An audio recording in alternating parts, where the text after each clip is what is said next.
saya perempuan yang baru.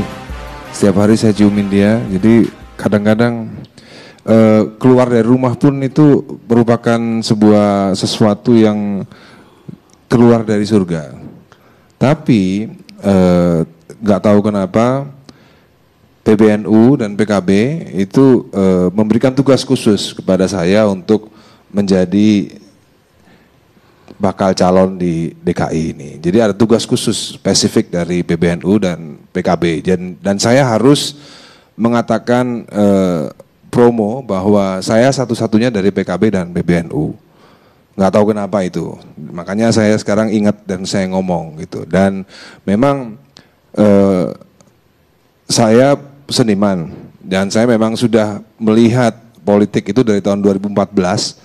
Sebelumnya saya nggak pernah serius amat menghadapi peristiwa politik di Indonesia ini, terutama 2014 kemarin sampai saat ini pun masih kebawa-bawa tentang bagaimana politik Indonesia ini dan arahnya kemana, itu yang saya pahami seperti itu. Dan maka dari itu saya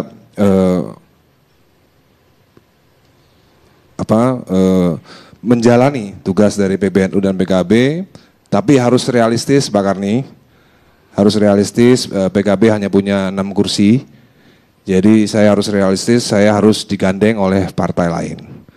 Dan saya mau menjelaskan bahwa mekanisme di partai itu juga harus realistis. Tidak seperti yang dibicarakan Pak Ridwan Saidi tadi, mohon maaf, partai itu tidak bisa sekonyong-konyong mencalonkan.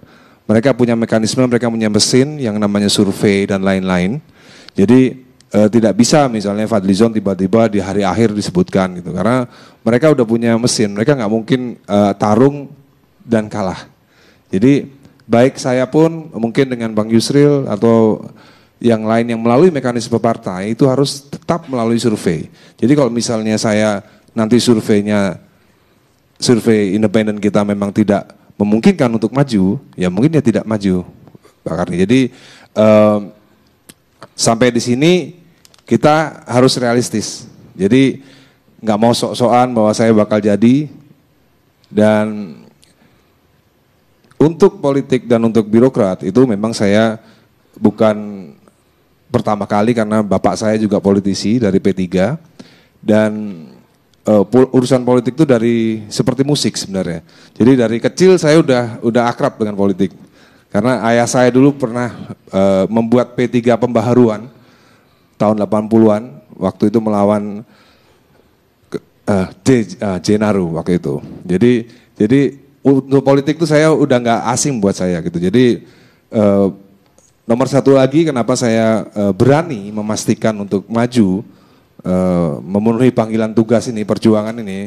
Nomor satu, menurut saya politik itu butuh networking.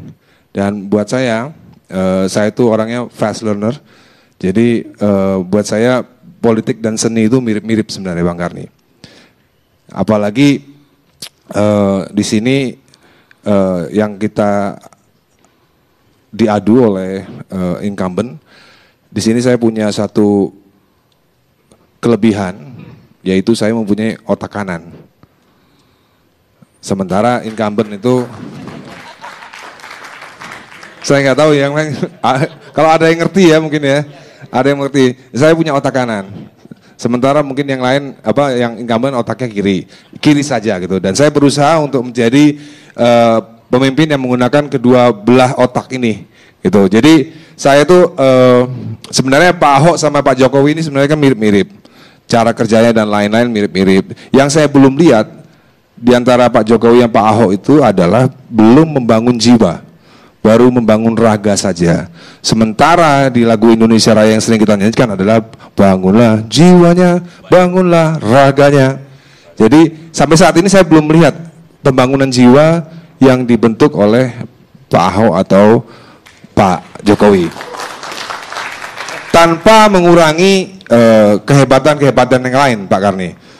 Kita harus akui bahwa Pak Ahok juga punya kelebihan yang lain. Cuman memang kelebihan otak kanan ini memang belum digunakan, gitu. Dan saya jadi ingat itu Presiden John Adams presiden kedua Amerika.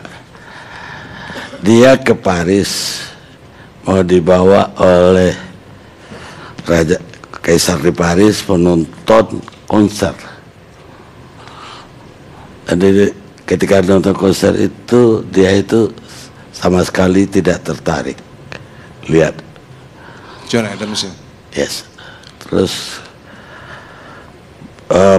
permaisuri tanya dia, kamu tidak suka ya opera semacam itu? Betul, saya kurang suka. Tapi dan kamu lebih suka aja soal perang, soal politik. Iya, karena saya memang perhatian saya perang dan politik sekarang ini, agar anak saya mempelajari matematik dan kimia, agar cucu saya nanti mempelajari musik. Jadi mungkin saja Pak Jokowi dan Ahok memang belum perlu seni sekarang. Nanti aja setelah sejahtera, mungkin begitu. Mungkin ya.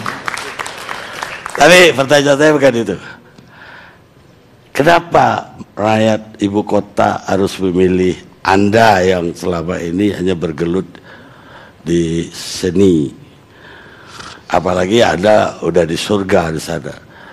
Sementara politik itu neraka. Sebenarnya nggak mirip-mirip. Karena selama ini kan saya sering diundang ILC dan nggak pernah hadir karena saya enak di surga gitu kan. Tapi khusus kali ini saya hadir untuk pertama kalinya di ILC. Ya, karena ini perjuangan Mas. Ini perjuangan yang jadi gini, Jakarta itu butuh kreativitas dan saya itu hidup dalam dunia kreativitas. Jadi Jakarta itu butuh orang-orang yang kreatif dan Jakarta sekaligus juga butuh orang-orang yang bisa membangun jiwa Jakarta sehingga Jakarta nanti itu punya tagline misalnya the soul of the city. Jiwa dari Jakarta itu apa? Jadi Jakarta itu bukan hanya pencakar langit atau flyover tapi juga sebuah, kita nggak bermimpi Pak Karni. Kita berharap Jakarta pun juga bisa menjadi bagian dari peradaban dunia. Kenapa enggak gitu? Jadi menurut saya masyarakat Indonesia masih gembira dengan pemimpin-pemimpin yang anti korupsi. Menurut saya sebenarnya itu udah usang banget sebenarnya. Karena itu pemimpin daerah memang harus anti korupsi. Tapi kita tidak hanya butuh pemimpin daerah yang hanya anti korupsi, tapi juga bagaimana bisa membangkitkan jiwa dari Jakarta selain hanya membangkitkan raganya Jakarta. Dan itu harus dibangun oleh pemimpin yang memang punya kekuatan dalam membangun jiwa tadi itu. Jiwa itu adalah seni budaya, agama, dan peradaban. Jadi masyarakat Jakarta itu harus juga masyarakat yang punya estetika yang tinggi karena ini ibu kota. Ibu kota, masyarakat Jakarta harus punya rasa estetika yang lebih tinggi daripada kota lain. Itu sekarang belum ada karena kota Jakarta sama kota Denpasar menurut saya masih estetik kota Denpasar. Kenapa kota Jakarta tidak seperti kota Denpasar gitu yang mempunyai karakter kota yang kuat Indonesianya. Jakarta ini nggak kuat karakter Indonesianya gitu karena kita butuh pemimpin yang bisa memberikan rasa estetik itu dan juga pemimpin yang bisa memberikan bagaimana pentingnya pengetahuan tentang agama karena peradaban itu tidak bisa lepas dari agama. Jadi kita butuh pemimpin yang juga punya pengetahuan knowledge agama yang kuat dan juga pengetahuan tentang peradaban manusia itu sendiri. Sampai di situ aja Pak, karena saya nggak bisa banyak ngomong. Mungkin dari bapak-bapak yang di meja tengah ada yang mau ditanyakan sama Ahmad Dhani. Ini menarik ya Mas Dhani dengan otak kanannya berarti membangun sisi lain dari Jakarta yang selalu rasionalitas.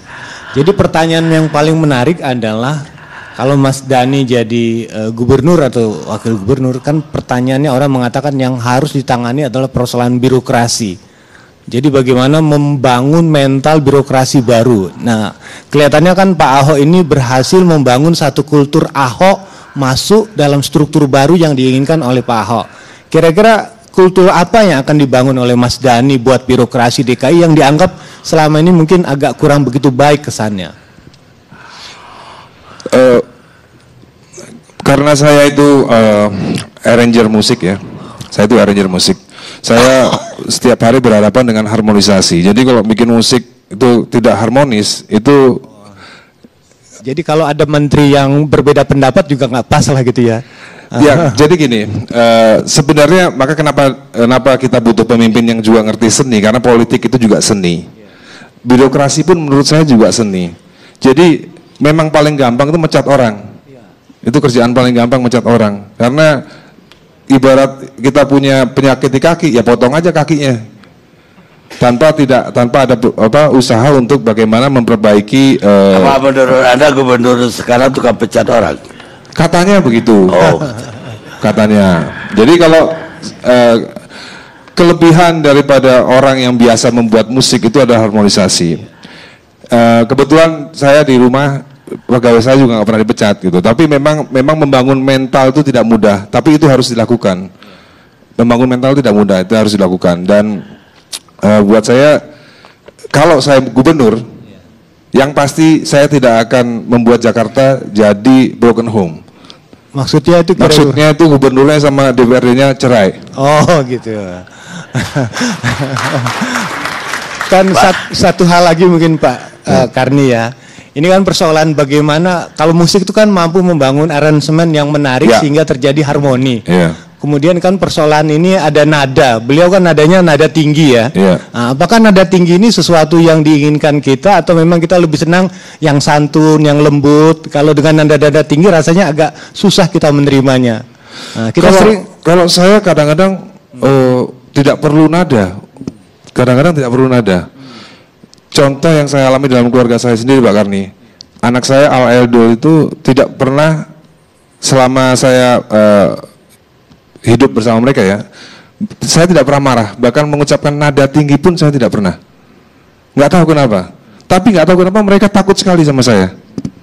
Jadi dalam hal kepemimpinan itu saya idola saya mungkin Pak Harto.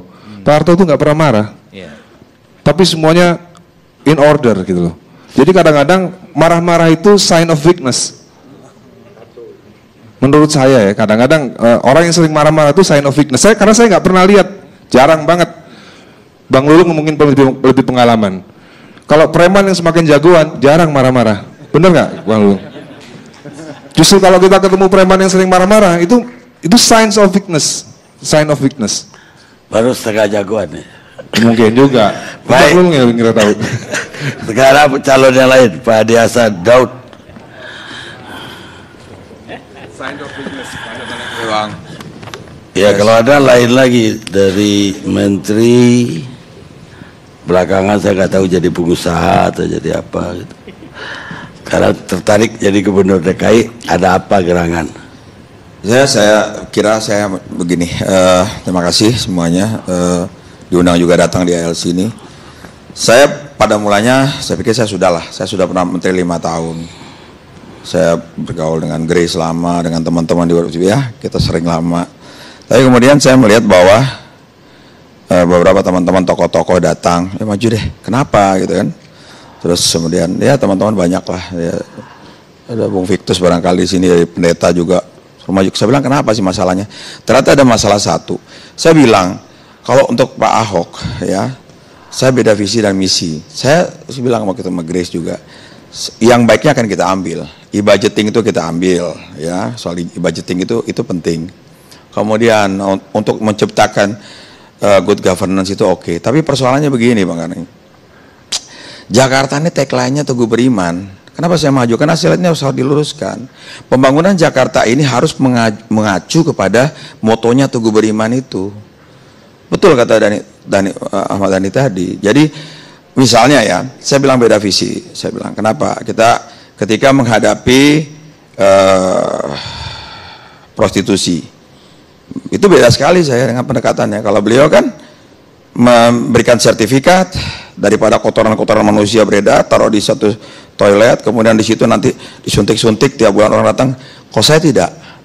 Pikiran saya tidak boleh ada prostitusi di Jakarta karena itu beriman. Bagaimana caranya? Ahli profesi, idoli bisa, Bu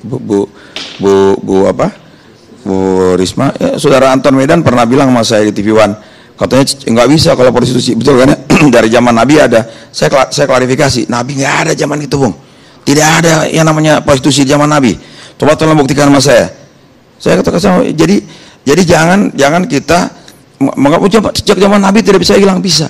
Kalau kita ahli profesi, tapi kalau misalnya dia disuntikin, kemudian dikasih sertifikat, kemudian dia, itu satu pendekatan. Kemudian saya melihat tadi betul Grace, saya melihat oke, kalau kita melihat orang ini tidak bisa bergantung pada seorang tokoh, sistem. Kalau beliau Superman, saya super team, bedanya. Kalau Superman sendiri single fighter, oh sedikit ganti pecat itu juga tidak. Jadi menurut saya yang perlu adalah human capital di Jakarta itu, melihat potensi yang ada, lalu internal dan eksternal komunikasi itu perlu. Tadi Grace mengatakan 62% masyarakat Jakarta menyenangi loh kan, likabilitas. Tapi survei CSIS sama survei Cyrus Network itu hanya 43 kan Grace untuk elektabilitas. Kalau seandainya Pak Ahok seperti Ibu Risma gitu dengan tingkat popularitas 100%, kemudian likabilitasnya itu sampai 85%, lalu elektabilitas 80%, nggak usah maju kita. Pasti pilih, tapi cuma 43% dan itu masih declining. Jadi ini proses gitu. Artinya apa? Artinya ada 57% masyarakat Jakarta yang undecided voter, kan gitu. Jadi kenapa ada sesuatu berarti? Nah untuk itu saya bilang, oke, look before you leap, lihat sebelum melompat. Saya dari kecil 4 tahun saya dari Jakarta, walaupun saya bukan orang Betawi. Saya kira Julung kita berteman lama ya. Sejak saya ketua KNP Jakarta Pusat, Ketua KNP Jakarta, Wakil Ketua KNP Jakarta, Ketua KNP Jakarta, saya tanya beliau, saya Taufik siapa lagi, Bung Taufik semua teman-teman, dan saya pikir ini saatnya. Jadi kalau tadi, kemudian pembangunan ini tidak bisa ke arah pembangunan yang sekuler, kapitalis sekuler. Kita harus nasionalis religius. Saya lihat diarahkan ke sana gitu loh. Sepertinya kapitalis. Contoh saya di Singapura, saya katakan gitu, naik sopir taksi, dia bilang, "You enak di Indonesia, you bisa punya rumah, kami di sini tidak bisa punya rumah. Kenapa? Kami hanya punya hak pakai 90 tahun. Lalu kami kredit, bayar umur 70 tahun. Kalau saya mati 70 tahun, saya wariskan ke anak saya 20 tahun saja. Setelah itu anak saya 20 tahun memiliki, diambil lagi pemerintah, anak saya mesti bayar terus. Nah ini yang saya lihat. Saya setuju kalau orang itu dimasukkan di apartemen atau di rumah susun, tapi kemudian dia kontrak kan, dia bayar tiap 3 bulan. Kapan dia memiliki? Nah ini menurut saya pendekatannya. Kemudian jangan pendekatan top down. Apa-apa dari atas, kerahkan kiri, ke kanan, harus bottom up. Jadi bagaimana kita community development based on society. Saya melihat pembangunan di Jakarta, mohon maaf kalau saya gubernur, pertama saya akan melakukan moratorium terhadap pembangunan hotel-hotel di Jakarta. Moratorium terhadap pembangunan mall-mall di Jakarta, terlalu besar. Koefisien dasar bangunannya udah nggak diperhatikan. Bang, abang lihat coba, orang ini ya, density kan terlalu padat. Di dalam tembok-tembok besar itu, di situ ada villa, ada rumah-rumah bagus, kolam renang. Di balik tembok itu ada rumah yang berhadapan dengan kamar dapur, dengan ruangan tamu, kacau. Saya di sosiologi S2 UI, FISIP UI, ada Profesor Paulus Lautulung melakukan penelitian di Johar. Itu aduh sangat kumuh. Akhirnya apa yang dilakukan oleh sosiologi UI? Kita cari yuk apa? Mereka patungan, Profesor Paulus ini bikin satu untuk tempat untuk bermain mereka. Dibuatlah alat musik, kita kasih alat musik, dan mereka akhirnya tadinya tawuran jadi ikut main musik karena ada kanalisasi. Sehingga pada satu ketika kami main di atas kali, Pak Saifullah tuh masih jadi wali kota, nyanyi bareng-bareng saya bertemu Profesor Paulus dengan band profesor waktu itu. Nah artinya bahwa pembangunan ini tidak bisa kita ke arah kapitalis sekuler, harus berbasis kepada sosial di masyarakat. Misalnya saya SD Al-Azhar dulu. Kelas 3 SD kelas 6 SD saya ikut lomba pidato juara 3 se-Jakarta Selatan. Itu sampai sekarang gornya itu masih begitu-begitu saja. Memang hari ini bukan pangkal, ujung dari sebuah perjalanan panjang sejarah. Pak Ahok ada di ujungnya. Tapi kita harus hentikan ini. Kalau terus dibangun sistem kondominium, sistem mall dan sebagainya, di mana masyarakat yang marginal ini akan tetap termarginalkan. Dia tidak akan pernah masuk menjadi pemilik daripada. Apalagi sekarang di Jakarta ini hanya tinggal 13% orang Betawi statistiknya. Karena ada yang saya dapat dari teman-teman statistiknya ya, artinya penduduknya pindah ke Citayam, ke Depok, ke Cibubur, berapa? Menurut BPS 27.7. Ya, oke. 27.7. Peringkat 2, peringkat pertama Jawa 32%. Nah, oke. Jadi itu, saya makin hari makin ke pinggir terus, termarginalisasi. Bagaimana mereka diberdayakan? Misalnya olahraga, saya main bola 5 tahun. Spirit of the nation itu depend on sport. Jakarta cuma punya 18 lapangan sepak bola hari ini. Saya pernah ribut, Bang, sama, bukan ribut, ada selang sekata dengan Pak Gubernur Sutioso waktu itu, saya kira Mas Saita tahu tuh, soal lapangan sekolah Menteng. Kenapa? Karena solusinya di olahraga. Tapi Bang Kandi lihat, di kampung-kampung nggak ada tempat bermain. Gimana caranya? Belilah 5 atau 7 rumah di situ, bikinkan 2 lapangan futsal. Di setiap kelurahan, di situ tempat mereka berkumpul. Inilah pembangunan yang menuju ke arah yang community development based on society tadi. Bukan pembangunan yang kapitalis sekuler. Karena tagline-nya adalah teguh beriman. Jadi maksud saya gini, kalau orang Islam, jadilah dia orang Islam yang benar. Orang Kristen, jadilah orang Kristen yang benar. Siapkan fasilitasnya. Nah ini kan ada tuduhan seakan-akan saya anti. Padahal tidak. Waktu Smourin itu, saya menteri, dia speechwriter saya, dia orang Katolik. Sampai sekarang saya bergaul. Saya jadi menteri bahkan 5 tahun. Setiap Jumat wajib ngaji. Tanyakan orang Katolik yang para nonton sekarang. Tapi pada saat yang bersamaan, yang Kristen wajib okumene, gabung. Profesor Dr. Paulus James Takudung yang pegang. Setiap tahun kami berangkatkan dengan uang yang saya kumpulkan dari gaji untuk berangkat 2 orang naik haji. 1 saya kirim ke Lourdes yang Katolik, 1 saya kirim ke Protestan. Tapi hari ini kan saya dibully sekarang kan saya anti Kristen. Karena apa? Omongan yang salah dari seorang Pak Ahok yang sudah berjanji kepada saya 4 mata untuk tidak diomongkan kemana-mana. Tiba-tiba beliau bicara di forum dan kemudian saya habis dibully habis-habisan. Ini yang saya kira bahwa makin begitu makin saya oke, kita maju, nggak ada masalah. Nah, itu persoalan. Jadi persoalan Jakarta ini kalau dia memang tagline-nya teguh beriman, mari kita bangun. Ya menurut Anda dia itu kapitalis sekuler. Ya, cara-cara pembangunannya dan selalu Superman. Beliau ada kelebihan, harus kita tahu. Ya kelebihannya ada. Tapi jangan Superman, harus super team. Gitu loh. Bangunan segitu. Dan tadi saya katakan bahwa kalau kita ke arah kapitalis sekuler mau dibawa kemana kita? Ini teguh beriman. Nah, itu yang saya katakan. Jadi kalau kita siapkan sarana prasarana buat orang Kristen, buat orang Hindu, buat orang Buddha, buat orang Islam, jalan dengan baik. Nah, tapi saya mengerti orang-orang Buddha seperti Mbak Grace, ya kan, mengatakan beliau adalah yang baik. Ya, oke, nggak sah-sah saja. Masih relatif kan. Menurut Mbak Grace baik, menurut saya masih ada kurangnya, wajar. Saya juga demikian. Saling kita menghargai, betul, Bung Anton, ya kan? Sama. Saya ketua KNPI, KNPI Jakarta Pusat kan. Saya ketua KNPI Jakarta, dia ketua pusat nih. Jadi saya kenal Jakarta. Jadi kalau saya maju cuma tiba-tiba saya maju, malu saya. Ngapain saya ngerti Jakarta? Orang saya puluhan tahun di Jakarta kok, Bang. Iya, ini tahunya, Bang Julung ya. Artinya look before you leap. Lihat sebelum melompat. Tetapi kalau misalnya saya realistis, ada yang elektabilitas lebih tinggi dari saya, untuk apa saya paksakan? Kan masih berjalan. Itulah kira-kira. Baik, oke. Terima kasih. Bagaimana Ipan Hussein?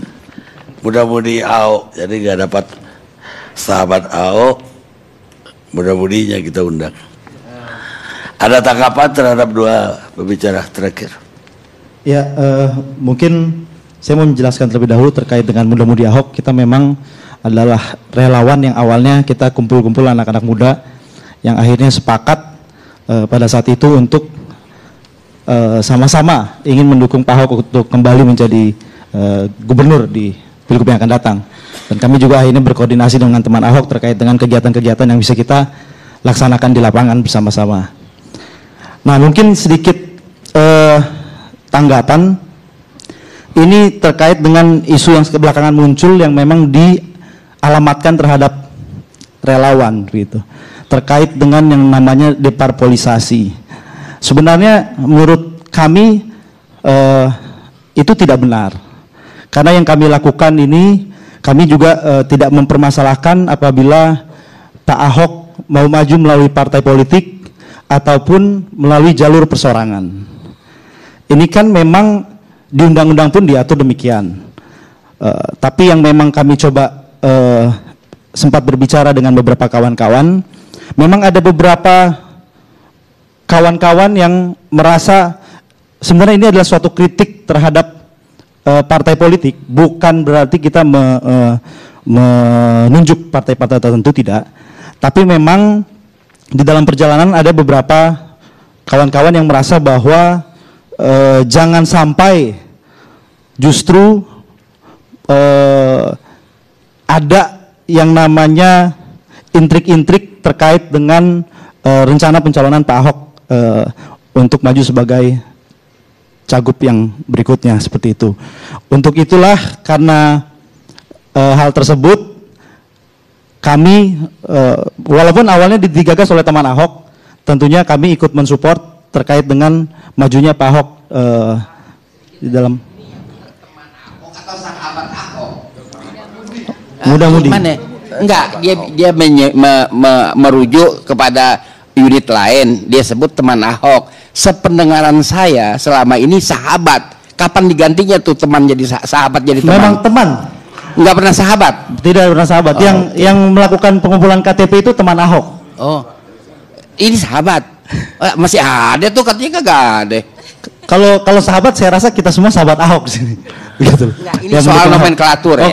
Soal nomenklatur. Kalau ya memang Bang, kalau terkait dengan yang mendukung Pak Ustadz Anton Medan, Al Ustadz karena pesantrennya ada 3, itu menyebut sahabat. Anda menyebutnya teman. Ada soal apa di situ? Ya mengenai relawan yang mendukung Ahok saya rasa banyak ya. Bukan hanya mungkin ada sahabat Ahok, ada teman Ahok, ada muda-mudi Ahok, ada juga dukung Ahok gubernur. Saya rasa seperti itu. Jadi apalah arti sebut nama. Yang penting tujuan kita sama-sama ingin menjadikan kembali Pak Ahok untuk kembali sebagai gubernur yang akan datang. Nah, terkait dengan deparpolisasi itu yang mungkin ingin kami jelaskan bahwa sama sekali dari relawan tidak ingin mendiskreditkan partai politik, tapi justru di sini memang kemarin pilihan kembali kepada Pak Ahok yang akhirnya memang memutuskan untuk lebih memilih maju bersama Pak Heru, ya tentunya melalui jalur perseorangan tanpa mendiskreditkan partai politik. Saya rasa seperti itu karena dari relawan sama sekali tidak antipati terhadap partai politik. Ini adalah era demokrasi. Justru undang-undang yang memberikan ruang, memberikan pintu memang adanya tempat untuk jalur untuk perseorangan untuk maju, untuk ikut ambil bagian di dalam kontestasi pilgub. Mungkin itu. Makanya. Ada agak kepingin nanggapi tadi dari 2 pembicara, yang satu bilang Ahok tidak pakai otak kirinya, pakai kanan tok. Sementara satu lagi bilang dia itu sekuler, kapitalis sekuler. Ya begini, mungkin terkait dengan itu kan interpretasi dari masing-masing, sah-sah saja, silakan saja. Tapi kalau terkait dengan otak kiri dan otak kanan, saya rasa kita semua punya ketika melakukan sesuatu ini adalah kombinasi dari otak kiri dan otak kanan begitu. Jadi tidak bisa dikatakan dia hanya memakai otak kanan atau otak kiri begitu. Jangan-jangan yang bicara juga kadang-kadang suka tidak pakai otak, itu bisa juga begitu. Jadi saya rasa harus jangan mendiskreditkan. Saya rasa kita tidak mendiskreditkan antara siapapun yang mau maju, karena semua memiliki kelebihan dan kekurangan. Otak kiri atau otak kanan ini tentunya di dalam menjalankan kebijakan dan apapun yang dilakukan semuanya adalah kombinasi antara otak kiri dan otak kanan. Saya rasa seperti itu. Jadi ada beberapa hal di dalam fenomena teman Ahok atau sahabat Ahok atau apapun namanya tadi gitu. Jadi yang pertama saya perhatikan ketika di dalam pilkada itu atau di dalam pemilihan apa saja, baik pilpres, pilkada, siapapun yang mau mendukung itu seharusnya kita terima gitu sebagai modal sosial gitu untuk dukungan itu. Tapi ini ada yang aneh, ketika partai politik mau mendukung mesti minta izin. Ini suatu hal yang menurut saya agak aneh dan seharusnya itu tidak terjadi gitu. Kebalik gitu. Kemudian ada fenomena lain yang menurut saya juga agak menarik dan agak aneh, memaksakan diri ketika belum pasti, memaksakan diri untuk mengusung. Beda antara mendukung dan mengusung. Ketika mengusung, saya mendaftarkan sebagai kekuatan politik, saya mendaftarkan dan itu menjadi catatan di pemilu partai pendukung, partai pengusung. Kemudian yang lain mendukung, silahkan gitu. Nah, ini ketika dalam pembicaraan dengan salah satu teman Ahok, tidak, kami mau mengusung. silakan kalau partai politik mau mendukung, ikut kami gitu. Nah ini yang menurut saya agak tidak biasa gitu. Ya sementara di dalam situasi yang belum pasti gitu. Jadi sebenarnya persoalan dengan PD Perjuangan sebenarnya tidak ada persoalan juga gitu. Ya silakan kalau mau mengusung. Ya kalau PD Perjuangan sudah punya entry card, kalau mau menggunakan mari sama-sama gitu. Ya, yang mau ditanggapi apa? Nah, yang saya mau tanggapi ini di sini adalah sinyal-sinyal mengeliminir, mengesampingkan untuk Pak Ahok ya, untuk kasus Pak Ahok. Pak Ahok ini sebenarnya posisinya bagus untuk kita dukung gitu. Tapi kenapa menyingkirkan pendukung-pendukung orang lain yang mau mendukung Pak Ahok gitu? Nah ini yang menurut saya tidak wajar. Jadi gitu. Sahabat ini menyingkirkan yang lain. Menyingkirkan yang lain. Jadi, baik, Pak Lulung sekarang. Saya terlalu klasik ya kalau saya mendengar tadi ada deparpolisasi. Karena kalau boleh saya evaluasi barangkali, jangan dianggap saya adalah tokoh kontroversi terhadap Pak Ahok. Saya sejajar dengan beliau dan saya sering memberikan masukan, namun kemudian tafsirnya berbeda. Saya dianggapnya selalu melakukan hal-hal yang tidak kewajaran. Jadi kalau saya boleh evaluasi, deparpolisasi itu ada sejak tahun 2013 pertengahan. Kenapa? Ketika DPR dan MPR sedang melakukan pembahasan Undang-Undang MD3. Ini masih prematur. Pak Ahok keluar dari Gerindra. Ini salah satu. Ya. Yang kedua, pada waktu pembahasan anggaran belanja 2015 dia mengatakan supaya masyarakat tidak lupa ini. Karena masyarakat kita cepat lupa. Dia katakan ada uang siluman yang dilakukan oleh anggota DPRD DKI itu 12,1 triliun. Saya kejar itu. Saya kejar, dia balik kepada tahun anggaran 2014, kemudian dia katakan bahwa ini ada indikasi nih, deparpolisasi, bahwa dia katakan DPRD adalah Dewan Perampok Rakyat Daerah. Ini ironis sekali saya katakan. Nah, oleh karenanya saya sependapat dengan Pak Andreas tadi, masuk saja ke substansi barangkali. Saya sudah dari kemarin mengatakan bahwa aneh sekali dan ironis ketika saya katakan bahwa ada Pak Ahok mengatakan bahwa dikatakan saya terima kasih dengan Nasdem yang begitu ikhlas untuk mendukung saya, dan sebentar lagi PDIP mendukung saya, ya mudah-mudahan ikhlas. Kemudian dikatakan ya harus izin dulu. Nah ini artinya ada indikasi persoalan yang tadi saya bilang. Nah kemudian kalau kita hitung-hitungkan, ini sangat naif. Katakanlah hari ini PDIP itu 28 kursi. Kali 45.000, udah berapa Pak? Yang kemudian Partai Persatuan Pembangunan 10 kursi, kali 45.000. Berapa?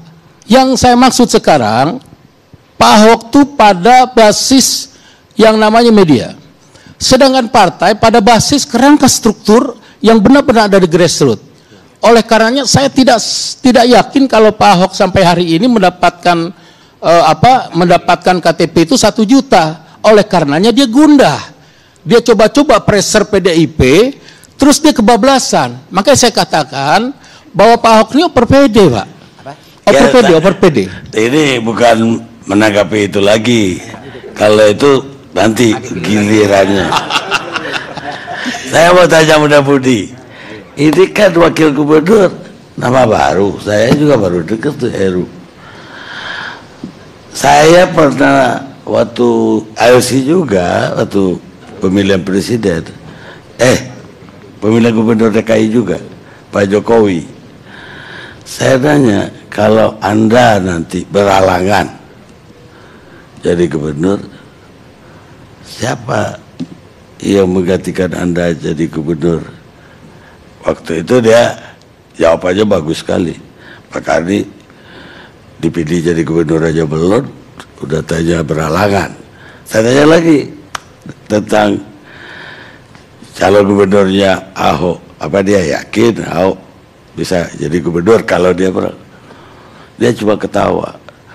Sekarang bagaimana pendukung Ahok bisa yakin seandainya Eru nanti menjadi gubernur menggantikan Ahok, kalau ada halangan, mana tahu jadi presiden dia nanti kan. Silakan. Ya begini, pertama pada prinsipnya kita waktu itu mendukung siapapun calon wakil gubernur yang dipilih. Siapapun yang dipilih Oleh Pak Ahok.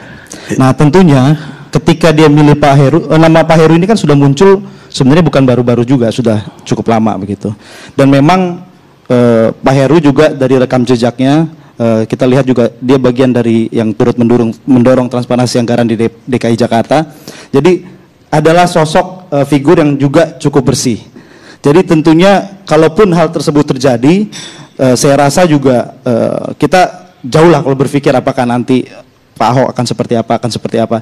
Tapi kalaupun itu terjadi, saya rasa juga Pak Ahok sudah mempertimbangkan dengan matang siapapun nanti yang akan jadi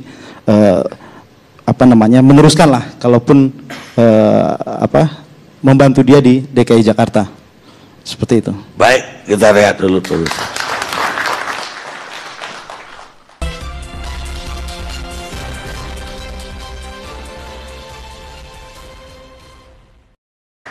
Pemirsa, kita masih bersama Indonesia Lawyers Club dalam tema DKI 1, siapa penantang Ahok. Sekarang kita bergabung dengan salah satu penantang, yaitu Yusril Issa Mahendra. Selamat malam, Bu Yusril.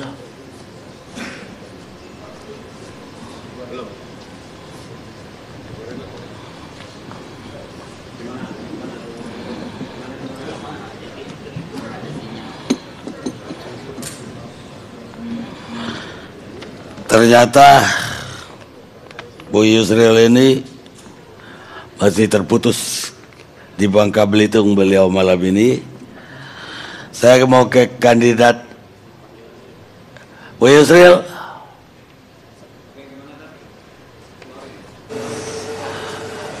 Bu Yusril bisa dengar suara saya?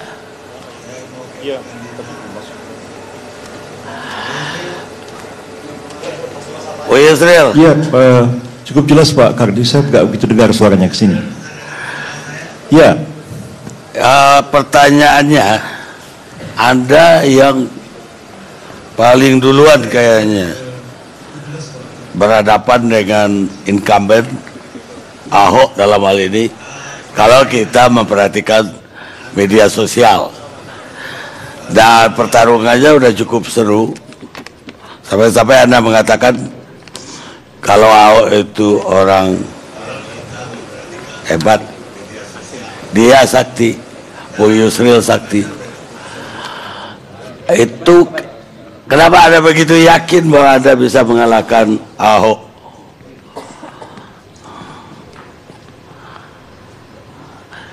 Kenapa Anda begitu yakin? Ini berlangsung secara fair. Saya yakin saya akan memenangkan pertarungan ini apabila pemilihan ini dilaksanakan secara fair, jujur, dan adil.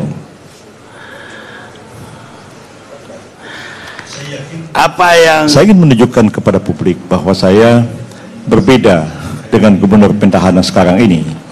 Kalau saya sama dengan beliau, untuk apa saya maju ke pencalonan gubernur DKI ini? Apa kelebihan Anda dibanding Ahok?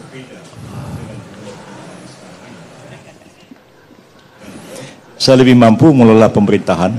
Seperti kita lihat sekarang ini, misalnya gubernur sekarang ini tidak mampu. Kemudian juga saya akan menunjukkan kepada rakyat bahwa saya mampu mengelola anggaran, menyerap anggaran itu secara maksimal ke tengah-tengah masyarakat. Kalau sekarang ini selalu dibangun satu opini bahwa lebih baik anggaran tidak terserap daripada dikorupsi, saya malah sebaliknya mengatakan anggaran akan terserap kepada masyarakat tanpa ada korupsi. Kalau korupsi itu kan prinsipnya merugikan keuangan negara. Tapi pemerintah sekarang ini tanpa sadar dia merugikan rakyat. Anggaran begitu banyak, ini diserap tidak optimal, akibatnya rakyat tidak dapat menikmati hasil-hasil pembangunan dan tidak dapat meningkatkan kesejahteraan mereka. Padahal gubernur dapat bertindak secara optimal kalau saja dia mampu membangun komunikasi yang baik dengan DPRD dan kemudian memahami betul tata kelola pemerintahan dan mengefektifkan jalan pemerintah itu sehingga anggaran-anggaran itu dapat membiayai seluruh program yang sudah dicanangkan oleh gubernur pada saat awal dia menawarkan program kepada rakyatnya. Tapi seluruh orang Jakarta mengakui loh bahwa sekarang ini dia sangat populer di antara warga Jakarta. Bagaimana Anda bisa yakin bahwa Anda masih bisa mengungguli? Dan siapa yang akan mendukung popularitas Anda? Itu bisa dibangun dengan popularitas itu dibangun karena baik media konvensional maupun media sosial. Dan itu sebenarnya sering kali tidak menggambarkan realitas yang sesungguhnya ada di lapangan. Kadang-kadang juga sesuatu yang tidak sebungkus dengan media sosial dan penguasaan terhadap jaringan media konvensional tidak positif menjadi positif, sesuatu yang negatif menjadi baik, sehingga kelihatannya gubernur tidak mempunyai celah, tidak mempunyai kesalahan apapun, segalanya itu kelihatan bagus. Dan kalau sekiranya memang ada keterbukaan, katakanlah ada debat terbuka antar calon, antara penantang dengan petahana, nanti akan kelihatan di mana kesalahan-kesalahan dari petahana itu, di mana ketidakefektifannya dia menjalankan pemerintahan, dan nanti rakyat akan menilai dengan kritis mana yang seharusnya dipilih untuk menjadi gubernur 5 tahun yang akan datang. Apakah gubernur yang sekarang, ataukah mereka harus menggantinya dengan mencari gubernur yang baru? Apakah dengan demikian Anda menganggap popularitas Ahok sekarang karena pintarnya yang menggalang opini, atau Anda menganggap ini propaganda dari media?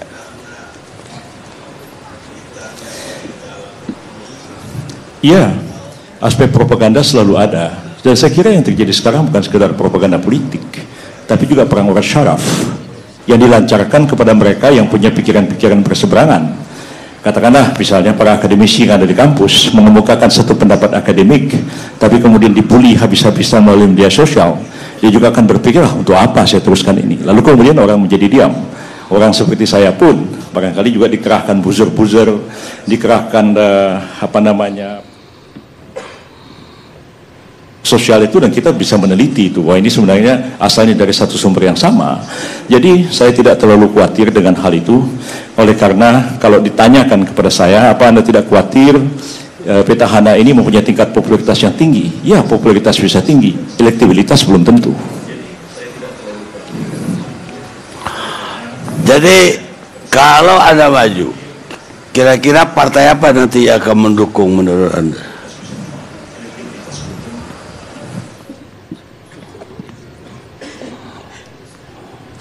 Kira selalu ada. Saya sudah melakukan pembicaraan, dialog dengan beberapa partai.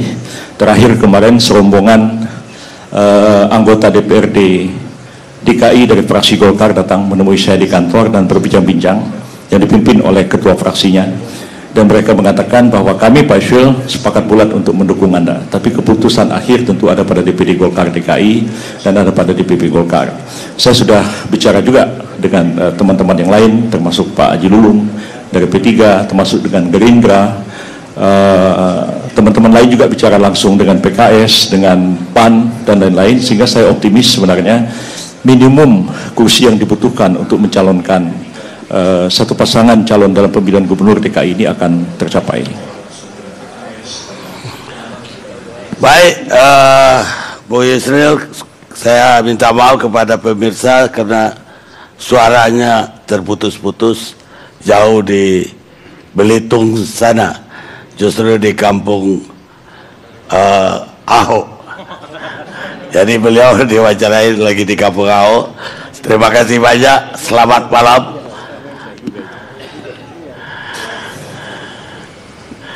Ya, terima kasih banyak. Assalamualaikum. Luar biasa. Semua orang tahu bahwa Ahok lah yang sekarang paling populer. Tapi masih banyak yang berani menghadapi dia. Apalagi Yusril tadi, padahal Genghis Khan seorang preman besar dan panglima perang yang juga besar dalam sejarah, mengatakan hanya orang bodoh yang mau perang kalau dia tahu lawannya jauh lebih kuat daripada dia. Dan ternyata para penantang sekarang menganggap bahwa Ahok tidak jauh lebih besar dari mereka.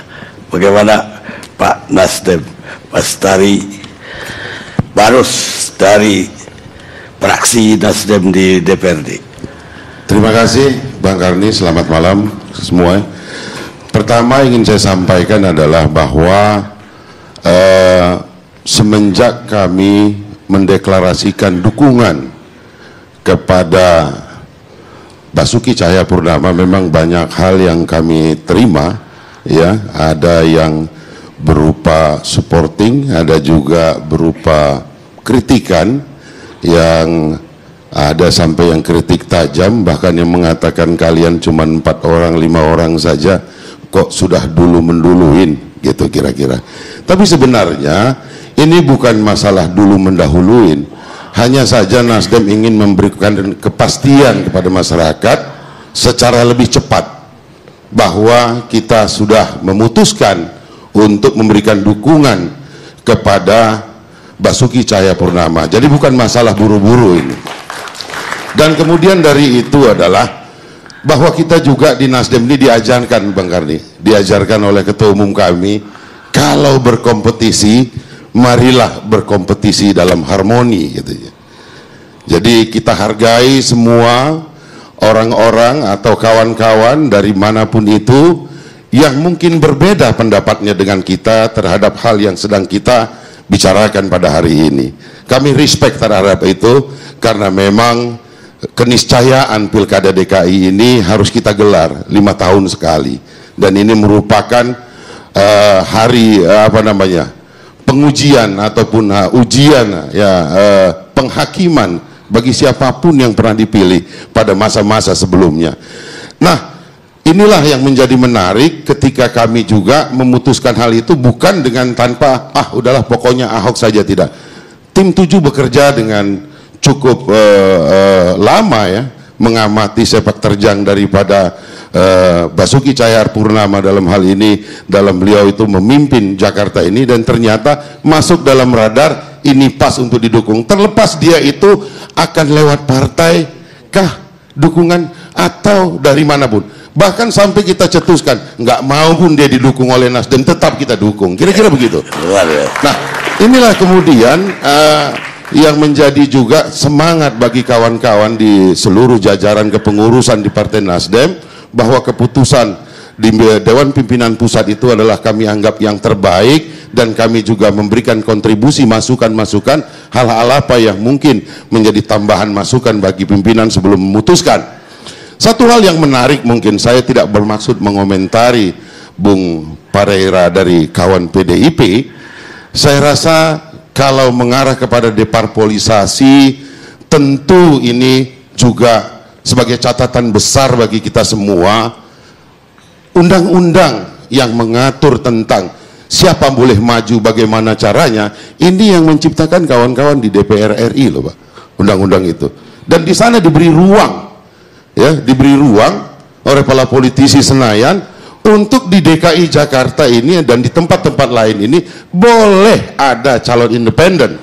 Artinya ada boleh politisi yang bergerak untuk maju dalam pilkada, sehingga diberikan ruang di sana sehingga dia boleh maju dengan persyaratan-persyaratan yang diatur. Nah, ini juga saya rasa penting juga menjadi bahan bagi kita semua, bahwa saya yakin, sangat yakin sekali, partai politik masih banyak tugasnya yang lain dalam hal, katakanlah kami, saya di DPRD DKI, kita masih punya fungsi pengawasan yang harus kita jalankan, kita juga punya fungsi budgeting dan fungsi legislasi. Ini pun banyak dampaknya yang baik yang dapat dirasakan masyarakat. Tidak sekedar kemudian kita karena keterwakilan ada 5, 10, 15, 20, 28 kursi, kemudian kita membuat sesuatu hal yang mungkin tidak sepakat dengan hal itu.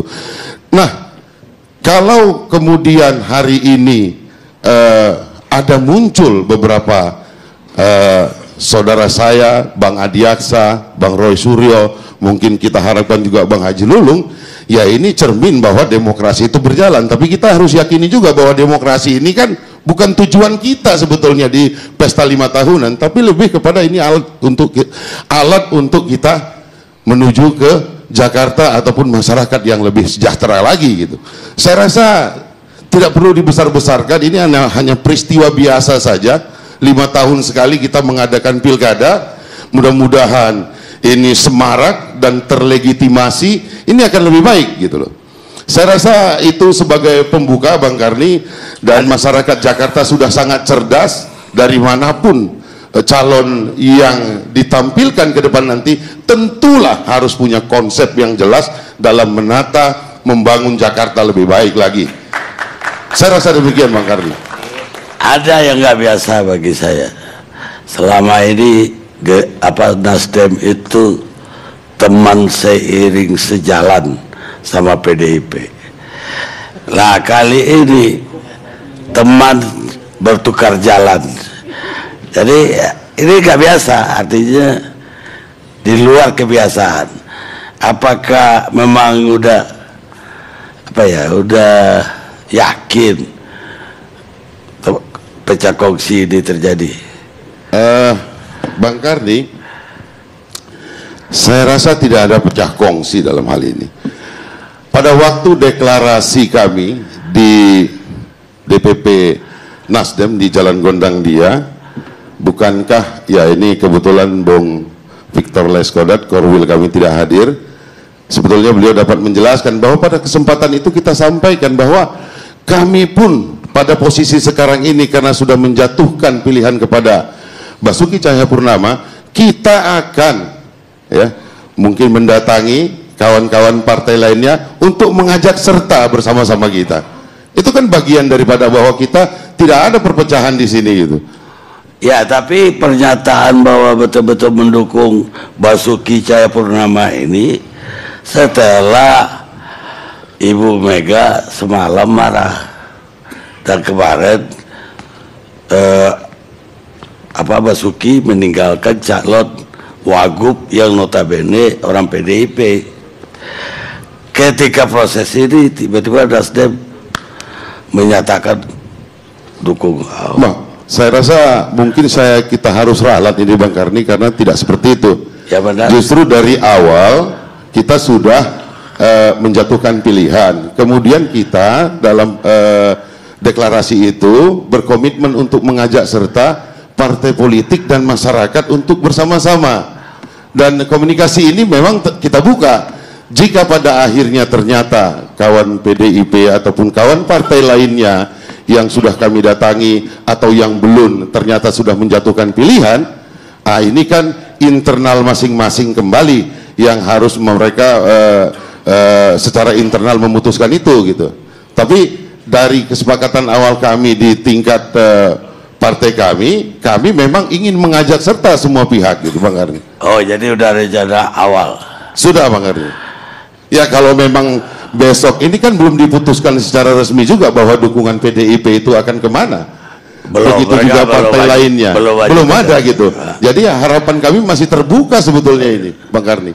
Ya saya takutnya walaupun terbuka PDIP sama Nasdem itu seranjang mimpi berbeda. Jadi beda-beda mimpi. Sekarang Pak Cipta Laswana. Pertanyaannya apa Bung Karni? Ini ke panelis, sebagai panelis udah berapa orang yang ngomong, termasuk dari Pak Basuki Cahayapurnama, ada sahabatnya, ada buda-budinya, ada temannya juga tadi. Saya khusus menyoroti kenapa PDIP meninggalkan Ahok. Khusus Ibu Mega ini marah sekali Bung Karni, karena Jarod itu salah satu kader kesayangan Ibu Megawati. Saya tahu persis Jarod ini ya, dilepas sama Ahok, marah Bu Mega, apalagi Pak Andreas sudah mengatakan investasi yang ditanamkan sudah banyak sekali tahun 2013. Yes, Ahok ini dianggap kurang ajar, tidak tahu balas budi. Nah, jadi ini masalah komunikasi juga. Ahok sebetulnya sudah lobby-lobby. Hubungan pribadi Pak Ahok dengan Ibu Mega sangat bagus sekali, hubungan pribadi. Nah, saat-saat terakhir, saya kan orang komunikasi, Pak Karni. Saya perhatikan, lihat posisi duduk Ahok waktu dengan Bu Mega. Ahok sudah begini, Bung Karni. Ini Bu Mega di sini nih. Bu Mega masih diam saja. Memang tipikal Bu Mega itu diam. Seorang pemimpin, apalagi negarawan, pada saat tertentu dia harus speak up, harus. Tapi Ibu Mega lebih sering menggunakan bahasa tubuh, tidak speech, tidak ngomong gitu loh. Ahok rupanya sudah nggak sabar. Nah, saya nggak tahu kenapa Ahok ini seperti dikejar. Saya khawatir Ahok dikejar-kejar, ditekan oleh rombongan dari teman kita itu, yang teman Ahok itu. Mereka juga pressure, Pak Karni. Kami sudah kerja keras nih. Kapan deklarasi? Jadi kemungkinan ada pressure juga. Nah, di tengah-tengah itu lalulah dia deklarasi ditinggalkan PDIP, ya. Yang mengejutkan adalah Cawagup ini. Saya juga nggak pernah dengar nama ini. Ini lemah sekali. Nah, jadi Pak Ahok ini memang sekali lagi kenapa dengan Bu Mega begitu? Kan begini Pak Karni, dalam politik there is no free lunch. Nggak ada makan siang gratis, Pak. Kalau PDIP dukung Pak Ahok, in returns, imbalannya saya dapat apa ini? Tentu nggak ngomong seperti Cipta Lesmana gitu kan. Nah, Ahok orangnya nggak bisa dipegang, dia nggak mau, ya. Beda dengan Pak Jokowi. Kan Pak Jokowi sedikit-sedikit kan ya ada juga lah ya, ada utang budi nur-nur dengan Bu Megawati. Ahok nggak begitu, ya. Mau dukung-dukung tapi jangan harapkan saya apa-apa gitu loh. Nah, Ahok ini kurang belajar, ya. Dia lupa pepatah yang ribuan tahun yang lalu, there is no free lunch, nggak ada makan siang gratis dalam politik. Kalau PDIP dukung, apalagi orally Ibu Megawati sebagai ketum menyatakan dukungan, saya dapat apa? Nasdem gratis. Ya. Nasdem. Siapa bilang gratis? Saya bilang, kata dia ada gratis. Di balik itu belum tentu, belum tentu.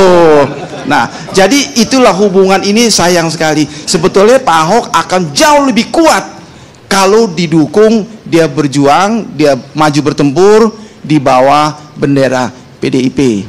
Nah, saya kira lemah di sini karena dicabut dukungan oleh PDIP. Apalagi lawan Ahok sekarang berat. Saya sejak awal di beberapa forum sudah mengatakan Yusril itu lawan berat dari Ahok. Yusril ini otaknya luar biasa Pak Karni. Banyak kasus-kasus besar dimenangkan oleh Yusril. Terakhir di Mahkamah Agung, seorang jaksa tinggi dipecat oleh jaksa agung, ya. Jaksa tinggi itu pakai Yusril, menang dia, luar biasa. Otaknya hebat sekali Yusril. Yusril adalah pakar hukum tata negara, salah satu yang paling hebat di Indonesia pada saat ini. Saya yakin sekali Pak Karni, ya, Sun Tzu mengatakan politik is war. Politik itu adalah peperangan. Yusril setiap hari lagi bertapa sekarang. Dia lagi bertapa. Ahok kemungkinan akan ditohok telak sekali melalui 1 atau 2 kasus hukum. Nah, kita nggak tahu di sini. Yusril itu otaknya luar biasa sekali. Saya nggak tahu lah, ini otak kanan otak kiri saya nggak tahu gitulah. Itu urusan si penyanyi tadi gitu ya. Tapi dia lagi proses otak dia. Dan saya yakin Pak Anton Medan, yakin saya, Yusril nanti dia diam terus dia. Dia cagup tapi dia diam, dia lagi bertapa, dia lagi pelajarin nih Pak. Jangan-jangan kasus rumah sakit apa yang di Grogol itu, dia lagi pelajarin Pak. Yakin saya Pak, dia akan keluarkan senjata pamungkas di bidang hukum. Dia tohok Ahok langsung gelepak. Saya yakin Pak. Jadi Ahok akan Yusril akan menjadi penantang paling kuat dari Ahok. Bukan saya merendahkan teman saya. Ini dua-duanya teman baik saya Pak. Roy Suryo sama adik saya teman saya baik. Bukan saya merendahkan, tentu mereka juga punya trik-trik, punya akal gitu ya. Tapi Yusril, terus yang kedua, kalau menurut saya Sandiaga Uno ini juga orang banyak underestimate. Saya lihat ini juga hebat ya. Dia sudah melepas perusahaan-perusahaannya Bang Arni. Itu berarti dia tuh maha serius untuk maju ke bidang pertempuran menantang Ahok. Ini juga saya lihat anak muda yang sangat potensial, juga diam-diam. Memang orang yang diam-diam itu bisa meledak, dia bisa meledakkan bom. Nah, itulah petanya. Tapi sekarang ini memang betul semua survei mengatakan Ahok paling tinggi. Tetapi jangan lupa Bung Karni, politik is the art of the possibility. Politik itu adalah seni menjadikan yang mungkin menjadi tidak mungkin, atau menjadikan yang tidak mungkin menjadi mungkin.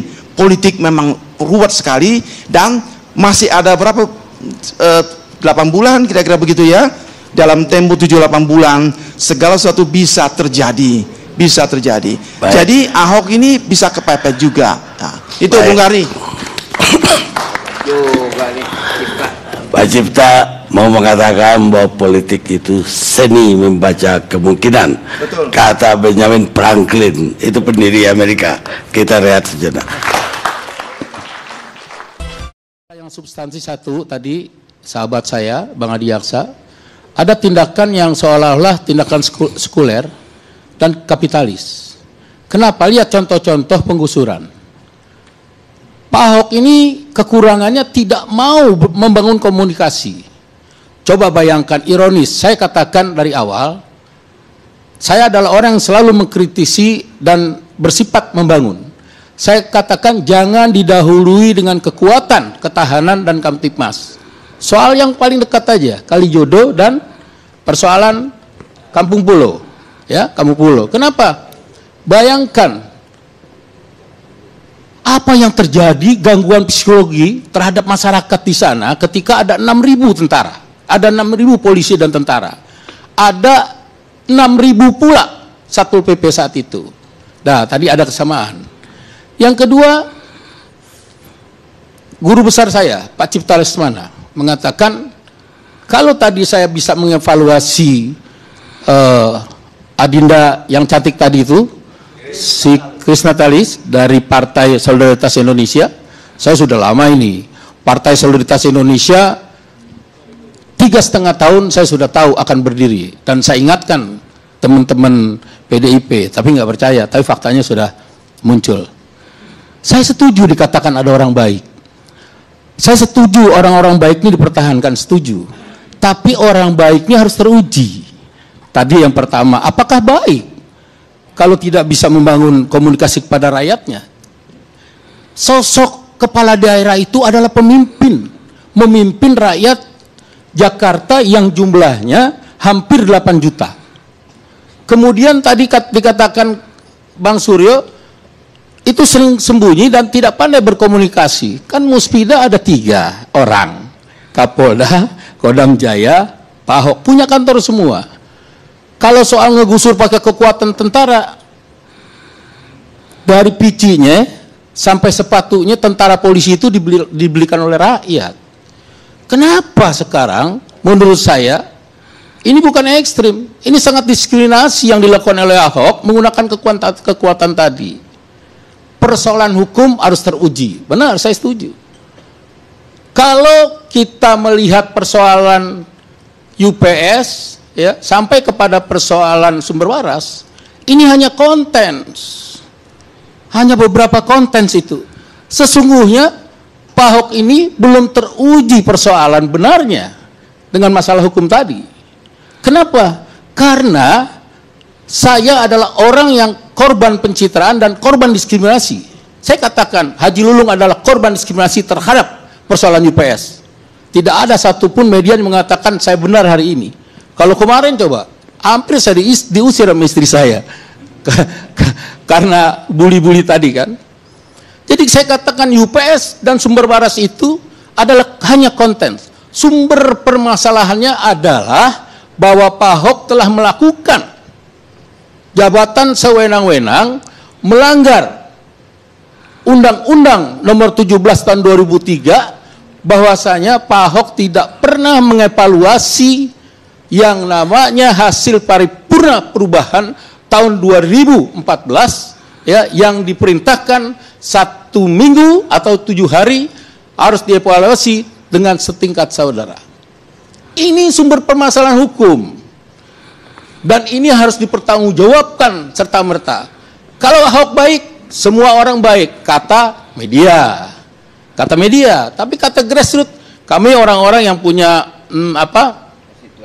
konstituen, semua partai politik yang punya konstituen, dan saya yakin sekali, aku yakin, Ahok nanti maju menjadi calon gubernur, ini pasti kalah, saya katakan. Baik.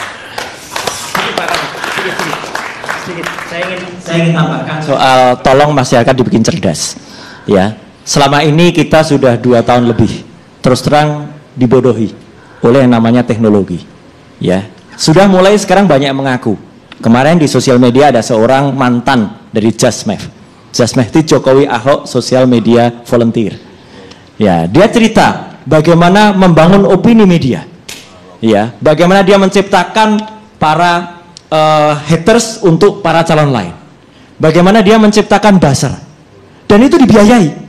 Dan kalau mau mencari siapa dia, mungkin itu yang dibiayai oleh dengan nama konsultan gubernur DKI itu ada di belakang itu. Ya, ada orang-orang, ada ratusan anak muda.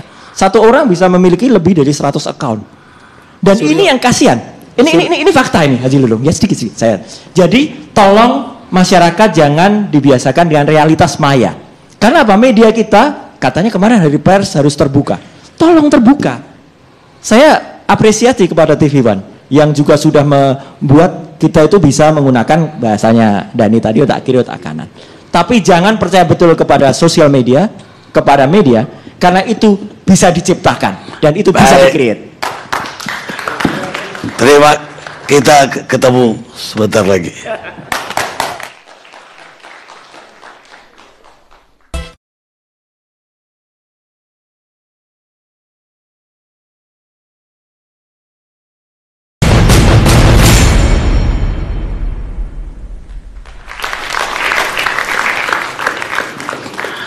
Pemirsa, kita lanjutkan diskusi kita. Politisi itu harus bisa mempresentasikan rencananya ke depan dan bahkan hasilnya pada bulan depan, tahun depan, bahkan 5 tahun kemudian. Tapi dia juga harus mampu memberi ketika pada waktunya memberikan alasan kenapa rencana itu tidak tercapai. Winston Churchill. Sekarang Pak Anton Medan.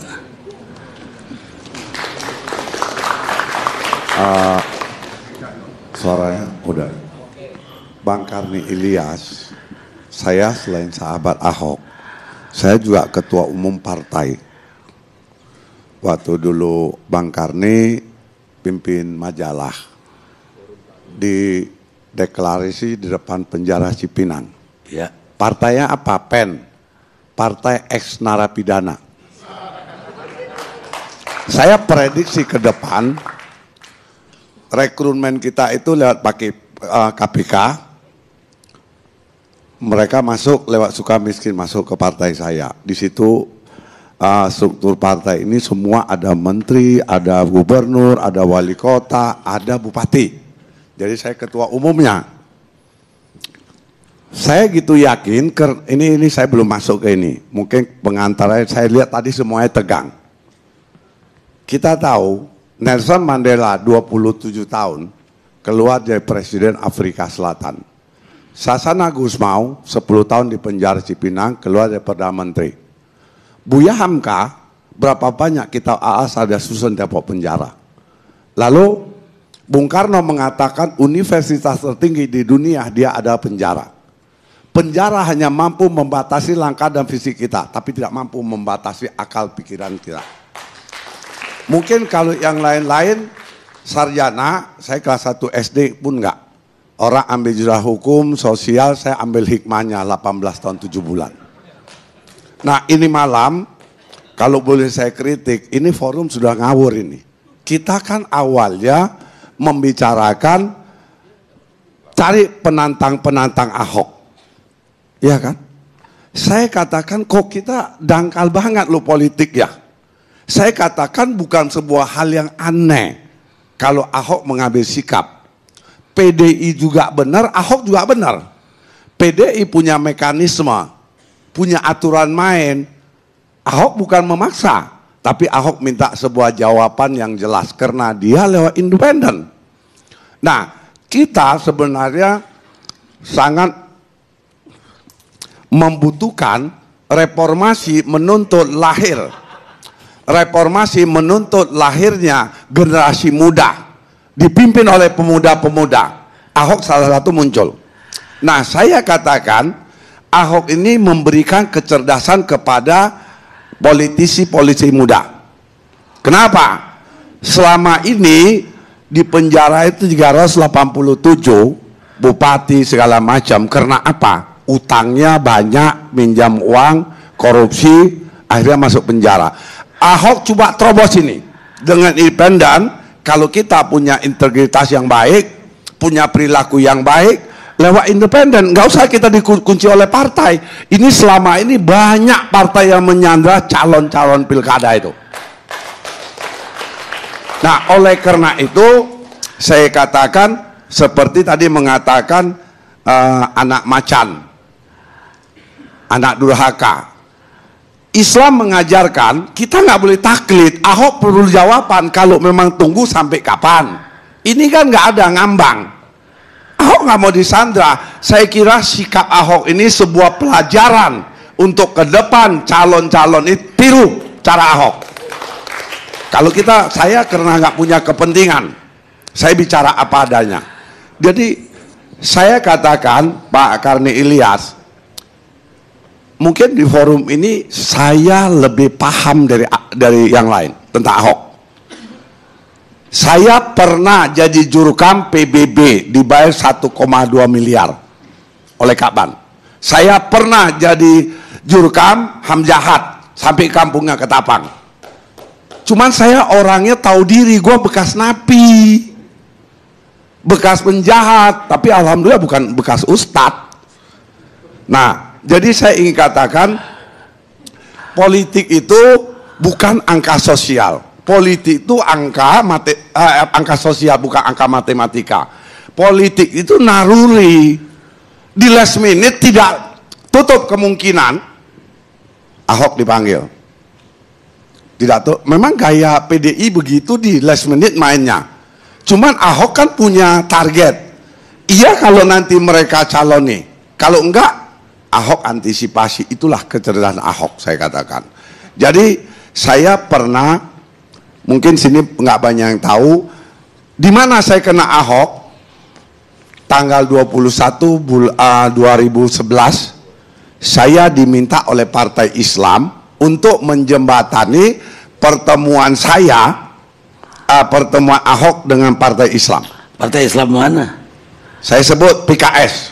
Oh, PKS. Saya diminta untuk pertemukan di Bangka Belitung. Ahok suruh kembali jadi ketua partai orang PKS nomor 2. Salah satunya yang dekat sama saya Bupati Bangka Barat. Beliau minta. Nah, begitu saya ketemu, saya panggil Ahok. Kantor saya di Muara Karang dekat rumahnya. Ketika saya dipanggil, dia juga kaget. Dikira punya salah apa. Saya bilang gini, Ahok, saya ada amanat supaya Ahok mau jadi gubernur Bangka Belitung. Ini partainya. Jawaban Ahok gimana, Ko Anton? Saya dari PIB. Saya masuk di PRD. Lalu saya calon bupati 92% Islam, tapi gue kepilih 2 tahun 1 bulan infrastruktur saya bangun selesai. Lalu saya dicalonkan juga untuk bupati gubernur Bangka Belitung. Ketika jalan 2 jam lampu mati, Ahok pun nggak ribut. Masuklah dia Golkar sampai Komisi 2 DPR RI. Nah, ketika itu dia katakan saya nggak mau dicalonkan, Golkar nggak mau calonkan saya. Kalau Ko Anton mau dukung saya yakin saya bisa jadi. Saya bilang, Hok, pertama lu harus paham, kita memang tidak ada diskriminasi, tapi fakta kamu itu Tionghoa, kamu itu agama Kristen, itu jadi perhitungan. Dan saya katakan Jakarta ini barometer ibu kota Republik Indonesia.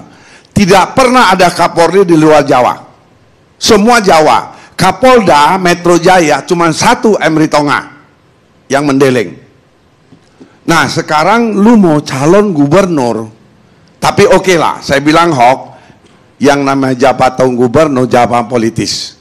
Asal lu jangan hilangkan nama Ahok. Selama ini kan sebelumnya ABRI non ABRI, ABRI non ABRI. Udah, Kuanton siap dukung. Saya lihat ini luar biasa cerdas. Kenapa saya mau dukung? Kita ada krisis kepemimpinan dari tokoh-tokoh Islam selama ini. Nah, saya melihat gini. Saya tidak membenarkan secara permanen bahwa dia non muslim mesti saya dukung. Tapi ada kondisi darurat. Jakarta itu perlu pemimpin yang punya akhlak dan punya karakter. Ini harilah atau Ahok tunjukkan karakternya. Jadi saya ingin katakan Bapak, Ibu semuanya, kapan kita mau ketemu pemimpin seperti Ahok lagi? Saya ingin katakan, ini malam saya sangat nyesal sekali, nggak ada kita bicara bagaimana seharusnya jadi kandidat yang baik. Ini malam 3 bekas menteri lawan Ahok, berarti Ahok besar banget. Sebentar Pak, sebentar, jangan potong dulu. Tadi Bapak bicara semua diam, kasih kesempatan saya. Pak Priyana ini saya tahu kok. Jadi saya katakan yang membesarkan Ahok adalah kita juga yang membesarkan. Ini salah kita. Jadi saya katakan seperti Adi Yaksa Daud, dia kan Islamnya bagus, seharusnya dia menggunakan makfudot unsur makola wala tanjur mangkola. Jangan kau lihat siapa yang bicara, tapi apa point of order. Interupsi point of order. Ini sudah menyangkut nama saya, jadi interupsi point of order. Enggak, tadi gini. Nah, gini. Anda nyebut nama saya kan? Tadi Anda katakan bacot Ahok begini-begini, ucapannya segala bukan macam. Begini, Bung. Saya jawab. Iya. Tapi Anda bicara nanti selesai saya Anda terusi. Oke, habis ini saya. Ya. Oke, nah, saya ingin katakan. Kan ada makfudot unsur makola wala tanjur mangkola. Kalian jangan lihat siapa yang bicara, tapi apa yang dia bicara. Kalau benar ya amalkan, kalau enggak ya tolak. Ente sebagai calon gubernur coba dengan bijak dan bijaksana. Nah, jadi saya katakan untuk PDI juga sebagai keluarga besar sama warga negara Indonesia, menurut Anda tidak ini terlalu prematur? Iya partai, karena mekanismenya ada. Tapi Ahok ini kan independen, kerjanya berat. Tapi ini jangan kita jadi masalahkan. Saya cuma kasih masukan, kita sebagai anak bangsa, bagaimana membangun DKI ini menjadi negeri baldatun, toibatun, warobun, wafur. Itu yang saya inginkan. Baik. Nah, belum, ntar dulu Pak. Ya, ini waktu Anda udah habis. Iya, sebentar, saya jawab Lulung. Apa yang Anda mau jawab? Saya ingin katakan, kita semua kembali kepada ahlinya. Jangan kita bicara hukum, kita nggak ngerti. Udah kembali aja para penegak hukum. Jadi forum ini, ayo kita jadikan sebuah kecerdasan untuk membangun bangsa ke depan. Sekian, terima kasih. Baik, ada tapi 1 menit aja. Ya, saya ingin meluruskan tadi ya, Bung Anton. Bung Anton kan mengatakan salah tadi, unsur mangkila wala tangzur mangkola. Lihat apa yang diucapkan, jangan melihat siapa yang mengucapkan. Yang diucapkan Ahok apa, Pak?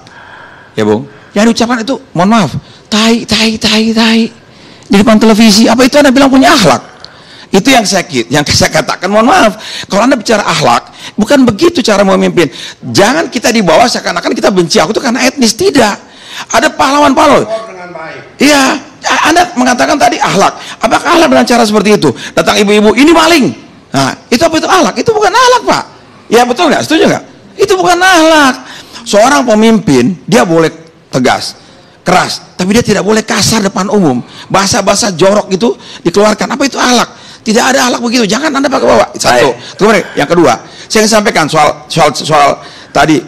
Kita tidak pernah mendidik orang Ahok itu orang Chinese. Bukan begitu. Anda jangan begitu. Justru dia tidak memakai falsafah Chinese. Xiwang ni menang kau kuanto kuaile. Zu women te yuyi changqing. Oh. Ya kan? Kalau artinya adalah kalau Anda punya komunikasi yang baik, Anda akan hidup panjang bersahabat. Baik. Kita lihat dulu sejarah. Anda akan tertipu kalau terlalu percaya tapi Anda akan tersiksa seumur hidup bila Anda sulit percaya. Kata Frank Kranz, kolumnis Amerika. Sekarang Ibu Ratna Sarumpait.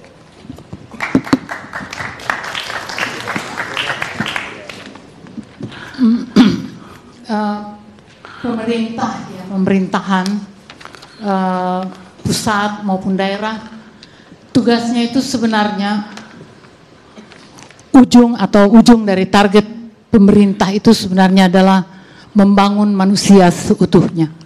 Itu sebab tadi yang dipersoalkan masalah pendekatan, komunikasi, bahasa itu menjadi penting karena dan itu betul yang salah memang di Ahok. Ahok tidak terlihat menuju pembangunan manusia seutuhnya. Kalau saya boleh mengatakan karena saya ini memang hobinya meneliti, walaupun penelitian saya mungkin perlu diperdebatkan juga, saya hampir melihat kasat mata itu kalau Ahok dibilang hebat, memang dia hebat memegang janjinya, tapi tidak janji yang tadi karena mungkin dia tidak pernah berjanji pada rakyat. Ya, janjinya adalah pada investor. Pembangunan-pembangunan yang kita lihat itu investor, for the sake of investor sebenarnya dia rela rakyat mau kayak apa kayak. Itu sebenarnya bentuk kemarahan saya pertama kali sama Ahok. Yang marah betul. Sebelumnya saya udah pernah marah waktu dia ribut-ribut soal hubungan kurban yang menurut saya sok tahu. Tapi masalah Kampung Pulo dan yang terakhir Kalijodo itu tetap menurut saya itu keangkuhan seorang penguasa. Angkuh. Dan selalu membawa-bawa nama negara. Negara itu tidak ada tanpa rakyat. Itu harus diingat oleh seorang pemimpin. Dan itu betul yang tidak ada pada Ahok. Bahwa apakah secara keterampilan dia jago, ya tentu saja ada. Tapi inti dari seorang pemimpin kan membangun manusia. Kalau rakyat saja sudah takut sama dia bagaimana? Nah celakanya si Ahok ini didukung oleh begitu banyak media. Sehingga apa yang dia bikin seolah benar. Saya sedih luar biasa baca headline dari sebuah koran yang mungkin oplahnya terbesar di Republik ini mengatakan Kalijodo berjalan lancar, diapresiasi masyarakat. Lancar itu karena apa?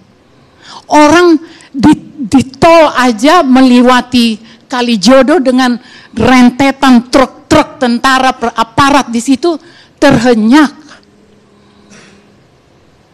Rakyat itu nggak berkutik karena mereka intimidated, terintimidasi. Jadi jangan terlalu gampang media membuat kesimpulan. Dan itu saya pertanyakan masyarakat yang mana yang memuji? Karena nggak ada yang protes Ratna Sarumpait gitu. Jangan gitulah.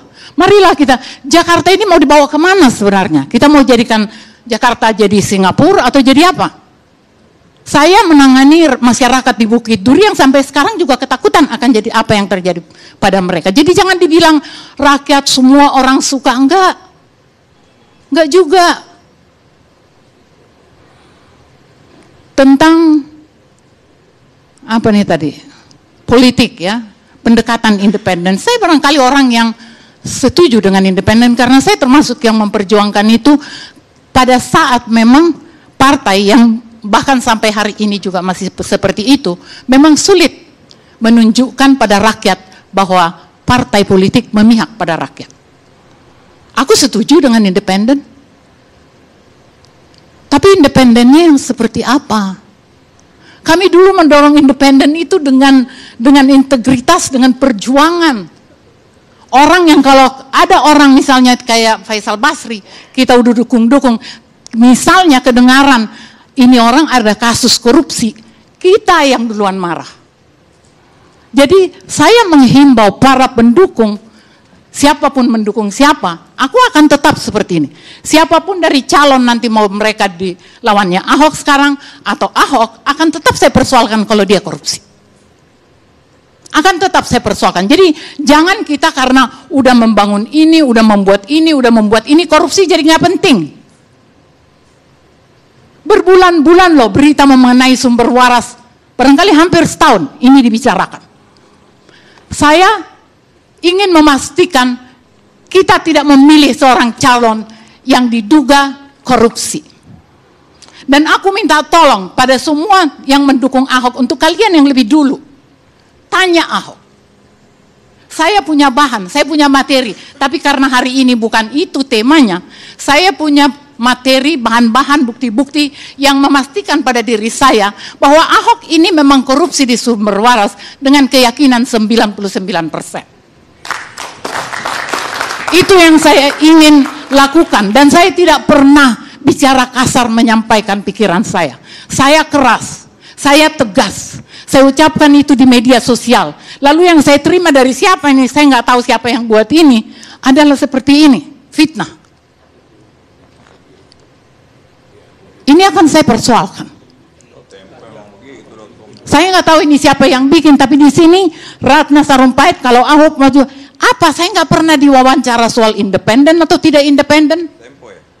Saya memang lagi sibuk menggerakkan gerakan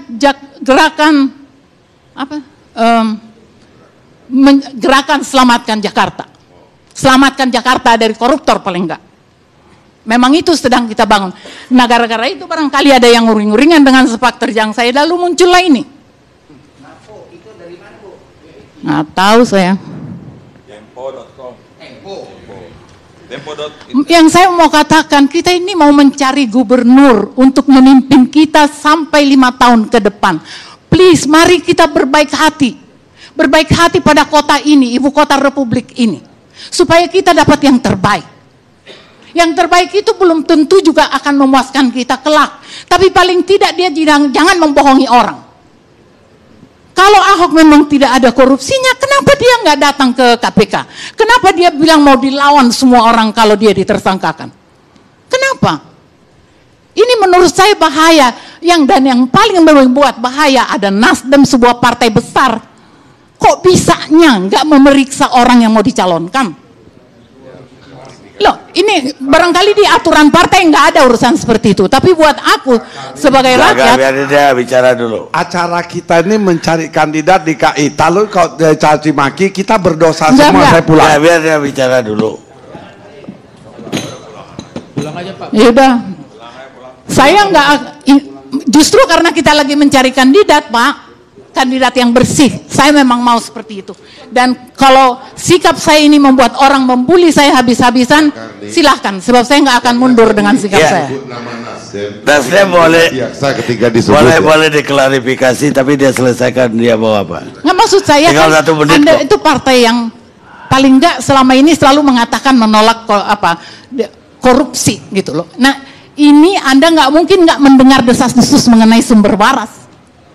Itu ada di media kok bisa-bisanya gitu tidak kritis.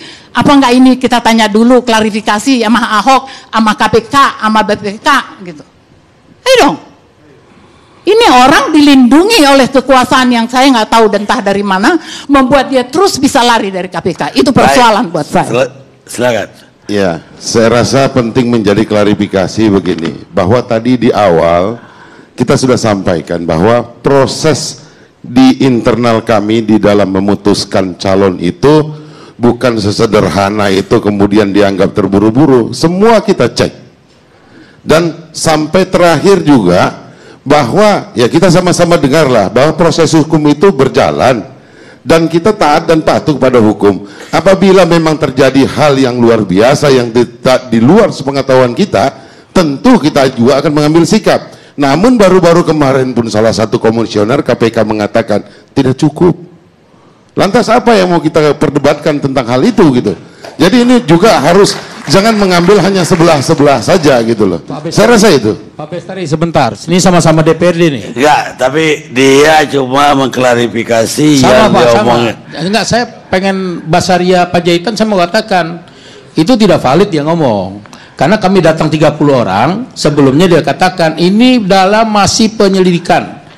Toh bagaimana mungkin hasil audit investigasi barangkali itu belum dilakukan penyidikan, belum dilakukan penyelidikan. Terus ya, tapi bukan berarti kemudian hak masyarakat kemudian menjadi terkangkangi ketika ada hal yang dari dalam proses gitu loh. Ini tidak mendikotomikan hak itu bersalah, ini ada proses hukum. Saya kan nggak minta rakyat untuk tidak percaya. Maksud saya para pendukungnya kayak sahabat ya atau teman, kalian kan anak muda, kalian harus jauh lebih kritis. Kalian bisa bicara sama Pak Ahok. Ini bagaimana? Dorong dia untuk menghadapi KPK. Saya rasa kita percaya kepada aparat hukum kita. Jadi biarkanlah aparat hukum yang mana? Yang ada di Indonesia inilah. Kalau itu juga kita nggak bisa percaya gimana? Tahu juga kan aparat hukum bisa main gimana sih? Ya, kalau dibilang dikatakan aparat hukum bisa main, kalau semua bangsa ini kita curigai, kita bicara hukum, institusi negara ini kita curigai, ini kita yang sakit nantinya. Jangan dipolitisasi, hukum. Ibu Nada. Baik. Terima kasih. Saya mungkin akan mendinginkan suasananya. Artinya kita dari debat yang cukup kritis, memang wajar untuk mengkritisi.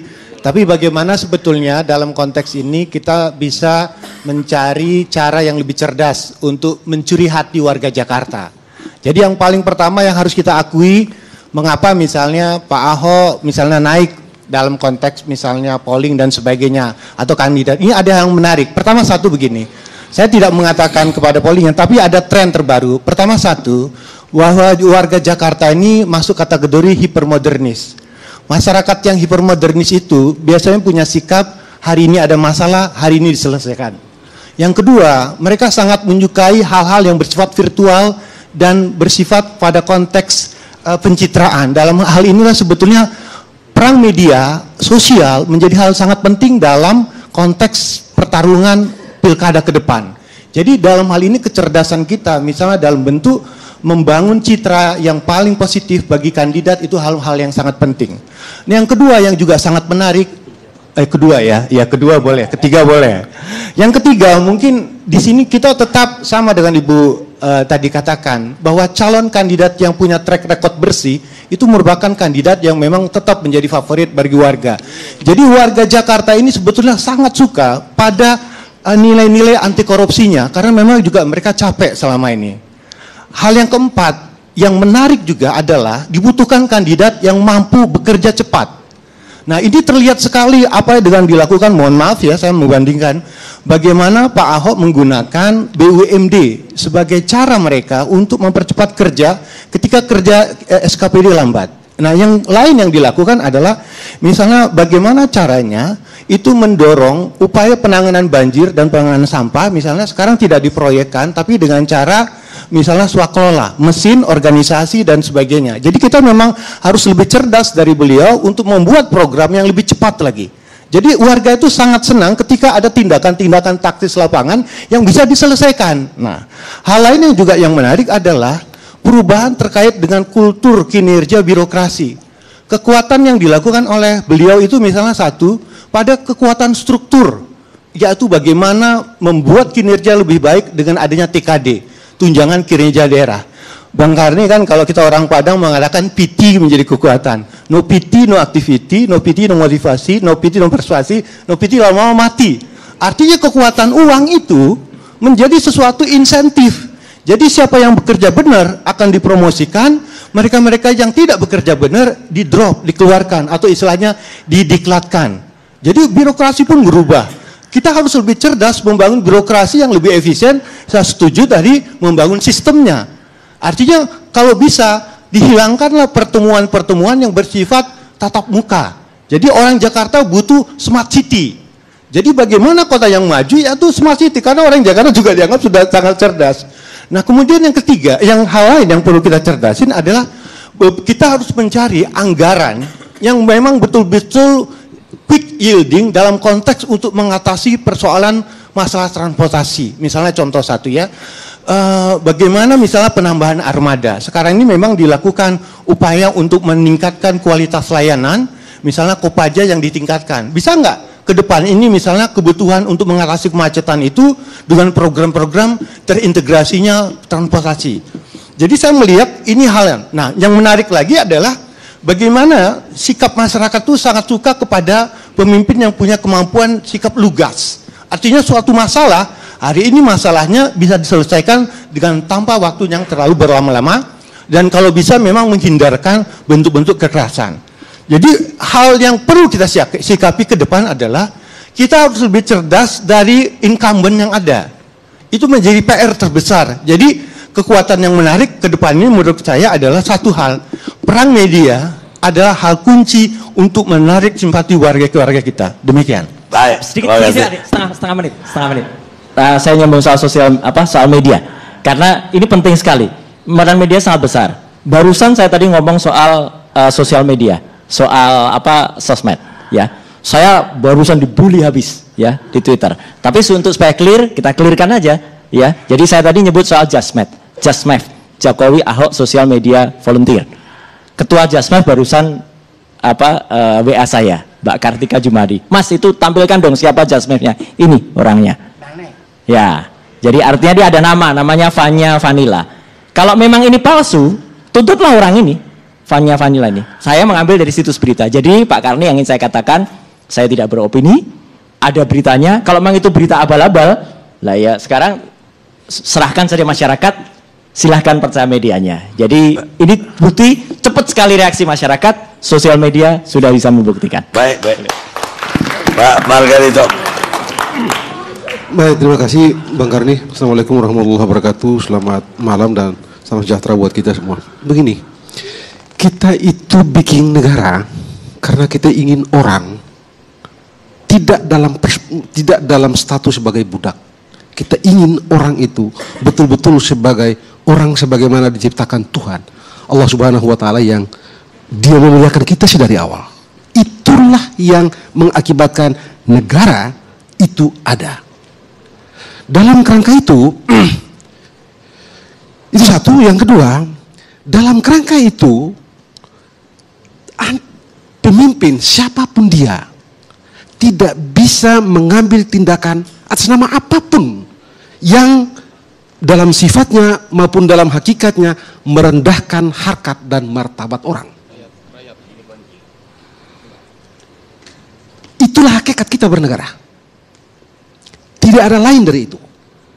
Itu pula lah yang diajarkan oleh para pemikir maupun kita ambil misalnya Rasulullah SAW di Madinah dengan piagam Madinahnya. Dan Bang Karni pasti lebih tahu dari saya. Bukan karena Bang Karni lebih tua saja, tetapi karena Bang Karni juga seorang penulis, seorang wartawan kawakan. Bang Karni tahu Madinah waktu dibangun, waktu Rasulullah datang, kayak apa masyarakat itu. Dan tidak ada kekerasan yang dipakai membangun Madinah. Yahudi tentrang di dalamnya. Dengan tutur kata yang lembut, dengan kasih yang indah, dengan sapaan yang asik. Itulah yang membuat Madinah bangkit dan dikenang sampai hari ini. Dan itulah yang menjadi hulu dari pembicaraan kita mengenai kemanusiaan. Itulah yang menjadi hulu bagi kita bicara mengenai human right. Dan pemerintahan yang sekarang ini orang bicara mengenai akuntabel, transparan dan seterusnya.